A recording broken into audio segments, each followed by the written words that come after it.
Hi, welcome to ராம்ஸ்கோப். நம்ம தம்பி விஜய் பிரச்சாரத்தின் போது அள்ளி வீசினார் இல்லையா வாக்குறுதிகள். ஆ? அந்த வாக்குறுதியில் பேஸ் பண்ணி இந்தியன் எக்ஸ்பிரஸில் அவர் சொன்ன வாக்குறுதியில் சொன்ன ஸ்கீம்ஸில் ஒரு 9 ஸ்கீம்ஸ் மொத்தம் எடுத்துக்கிட்டு ஒரு ஆர்டிக்கல் எழுதியிருக்கிறாங்க. அந்த 9 ஸ்கீம்ஸை இம்ப்ளிமெண்ட் பண்ணாலே 1,00,000 கோடி பணம் வேணுமா. அந்த 9 ஸ்கீம் என்னென்னு பார்த்துருவோம். ஓகேங்களா? அதுக்கப்புறம் விஜய் பிரச்சாரத்தின் போது அது யார் பிரச்சாரத்தை ரெகுலராக ஃபாலோ பண்ணாங்களோ அவங்களுக்கு ஞாபகம் இருக்கும், இல்லை இது சொன்னோன்னே ஞாபகம் வந்துடலாம். மோடி டேக்ஸ் ஸ்டாலின் டேக்ஸ் ஒன்று சொன்னார். ஓகேங்களா? அந்த ஸ்டாலின் டேக்ஸ் என்ன பார்ப்போம். அதுக்கு முன்னாடி இந்த ஸ்டாலின் டேக்ஸ், இந்த வேர்டை காயின் பண்ணுறது இருக்கு இல்லையா, இந்த கான்செப்ட் எங்கேருந்து காப்பிடிச்சா நான் சொல்கிறேன். நான் 2014 நம்ம ஐயா நரேந்திர மோடி பிரச்சாரத்தின் போது, அப்போ வந்து பிரதமர் வேட்பாளர் ஓகேங்களா, பிரச்சாரத்தின் போது ஜெயந்தி டேக்ஸ் அப்படின்னு ஒன்று சொன்னார். ஏன்னாக்க அப்போ வந்து என்விரான்மெண்டல் யூனியன் மினிஸ்டர், சுற்றுப்புறச்சூழல் மினிஸ்டர் வந்து ஜெயந்தி நடராஜன். அவங்க தமிழ்நாட்டை சேர்ந்தவங்க, அவங்க அட்வொகேட்டு. பக்தவச்சலம் இருந்தார் இல்லையா, தமிழ்நாடு சீஃப் மினிஸ்டர் அந்த காலத்தில். ஓகேங்களா? அவங்களுடைய கிராண்ட் டாட்டர், பேத்தி இவங்க. ஓகேங்களா? வெரி நாலேஜபிள் அம்மா. அந்த அம்மா வெரி டீசென்ட்டு, நேரு குடும்பத்தை ரொம்ப நெருங்கியவங்க. ஸோ அந்த டிபார்ட்மெண்ட்டில் எந்த ஃபைல் மூவ் ஆனதுனாலும் ஏதாவது காரியம் சாதிக்கணுன்னாக்க இந்த அம்மாவுக்கு கப்பம் கட்டணும். ஸோ அதைத்தான் வந்து சும்மா சட்டையராக ஜெயந்தி டேக்ஸ்ன்னாரு. அதைத்தான் நம்ம தம்பி விஜய் வந்து இந்த ஸ்டாலின் டேக்ஸுங்கிறது வந்து எப்படி சொன்னார்னாக்க, ஆனால் நல்லா ஹோம்ஒர்க் பண்ணியிருக்காரு. ஓகேங்களா? அதில் எந்த டவுட்டுமே கிடையாது தம்பி விஜய். அதாவது எந்த ஃபைல் மூவ் ஆகினாலும் எது காரியம் சாதிக்கிறாலும் அரசாங்கத்தில் ஸ்டாலினுக்கு ஐயா முதலமைச்சரப்பா அவர் தானே ஒரு பணம் கொடுக்க வேண்டியது இருக்குது. அதுதான் ஸ்டாலின் டேக்ஸு சொன்னார் இவர். ஓகேங்களா? ஸோ இது ஒரு இப்போது இந்த ஸ்கீம்ஸை பற்றி இம்ப்ளிமெண்ட் பண்ணுறதுனால அந்த இது ஞாபகம் வந்துச்சு, அதை சொல்லிட்டேன் நான். ஓகேங்களா? அடுத்தது இந்தியன் எக்ஸ்பிரஸில் வந்த 9 விஷயத்தை ஒவ்வொன்றா பார்த்துருவோம். மகளிருக்கான உதவித்தொகை 2,500 மாதம் அது உலகத்துக்கே எல்லாருக்கும் தெரியும் அந்த ஸ்கீமு. ஓகேங்களா? அது இம்ப்ளிமெண்ட்டும் பண்ணியாச்சு. அந்த ஸ்கீமில் வந்து 47,100 கோடி ரூபா பர் வருஷம் செலவாகுது. அந்த இந்தியன் எக்ஸ்பிரஸில் வந்த 9 ஸ்கீமில் இது ஒன் ஆஃப் த ஸ்கீமு. 2வது ஸ்கீமு விவசாய ஊக்கத்தொகை 15,000 ரூபா வருஷத்துக்கு. ஓகேங்களா?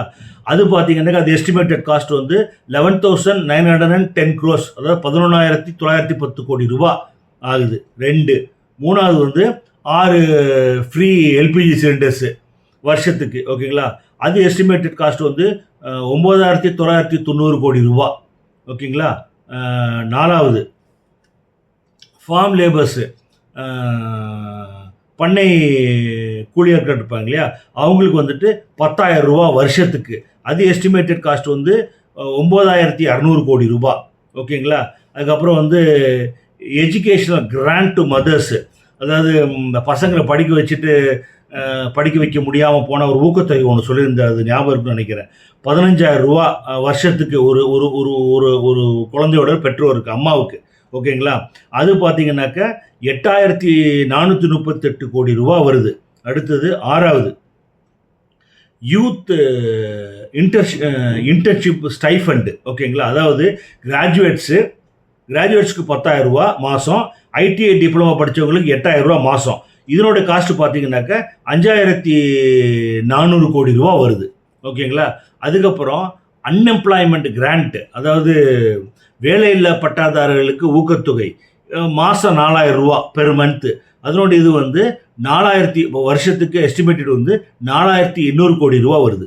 நான் என்ன சொல்கிறேன், இந்த ரூட் மீடியா இருக்குது இல்லையா, ஜெகதீசன். ஓகேங்களா?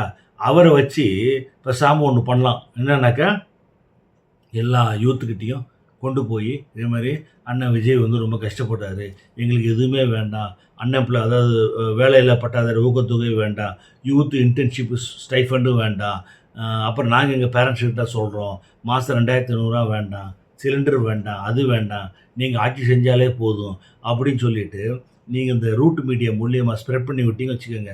அவங்க அதை எது சொன்னாலும் கேட்பாங்களே, அப்போ அரசுக்கும் பெரிய செலவு இருக்காது, அவர் இன்னும் ஸ்மூத்தாக பண்ணலாம். இது எப்படி இருக்குது யோசிச்சு பாருங்கள். ஓகேங்களா? அடுத்தது 8வது ஹெல்த் இன்சூரன்ஸ் டாப் அப்பு. ஓகேங்களா? 1,50 கோடி குடும்பம் டாப் அப்பு. இது வந்து ரெண்டு வேரியேஷன் இருக்குது, 2 ஸ்லாப் இருக்குது. அதனால் மாதம் எவ்வளோ சொல்ல முடியல, வருஷத்துக்கு சில கோடிகள் அப்படின்னு தான் மென்ஷன் பண்ணியிருக்காங்க. ஓகேங்களா? அப்புறம் மீனவர்களுக்கு ஊக்கத்தொகை, அதாவது மீன்பிடி தடைக்காலம் இருக்கும் இல்லையா? அது வந்து வருஷத்துக்கு ரூ. 27,000 ஒருத்தருக்கு. ஓகேங்களா? அது பார்த்தீங்கன்னாக்கா ரூ. 545 கோடி வருது. ஓகேங்களா? ஸோ இந்த எல்லா ஸ்கீமுக்கும் பார்த்தீங்கன்னாக்கா இதுவரைக்குமே இந்த ஸ்கீம் வந்து 9 ஸ்கீம் வரைக்குமே 1,00,000 கோடி தாண்டுது செலவு. இதில் திமுக என்ன செலவு பண்ணிச்சோ அதை விட 50 to 52% அதிகமாக செலவு பண்ணுது டிவிக்கு, இலவசங்களுக்கு. இந்த 9 ஸ்கீமுக்கே இதெல்லாம் நடந்தால், ஓகேங்களா, நடந்தால் இதுக்கு வந்து we are very much depend on central government. Nirmala Sitharaman finance minister madam தான் நம்பியிருக்கணும். ஐயா நரேந்திர மோடி நம்பியிருக்கணும். நீங்கள் வந்து பாஜக கொள்கை எதிரி, அதுக்கப்புறம் வந்து காங்கிரஸை மடிக்குள்ள வச்சுருக்கிறீங்க, டெல்லிக்கு போகிறீங்க, அவங்க கேட்பாங்க என்னய்யா இப்போ எப்படி பிஜேபி கொள்கை எதிரி தானா கேட்பாங்க. ஆமாம், கொள்கை எதிரி தான், இப்போ இல்லை எப்போவுமே கொள்கை எதிரி தான். நீங்கள் சொந்த டைலாக் சொல்லலாம், நான் ஒரு தடவை முடிவு பண்ணிட்டேன் என் பேச்சை நானே கேட்க மாட்டேன், அதே டைலாக் அங்கே போட்டிங்க வச்சுக்கோங்க. அப்படியா, சரி, ரைட்டு, ஓகே, நாங்கள் கொள்கை எதிரி. அதுக்கப்புறம் இந்த காங்கிரஸ் எப்படி நீங்கள் மடியில் வச்சுக்கிறீங்க, அதெல்லாம் காங்கிரஸ் வந்து உங்களை வீழ்த்துறது காங்கிரஸ் தான். அடுத்த பாரத பிரதமர் காங்கிரஸ் தான். ஐயா ஸ்டாலின் சொன்னது எதுவுமே நிறைவேற்றலை, இன்க்ளூடிங் எங்கள் பாரத பிரதமர் வந்து ராகுல் காந்தின்னு சொன்னார்.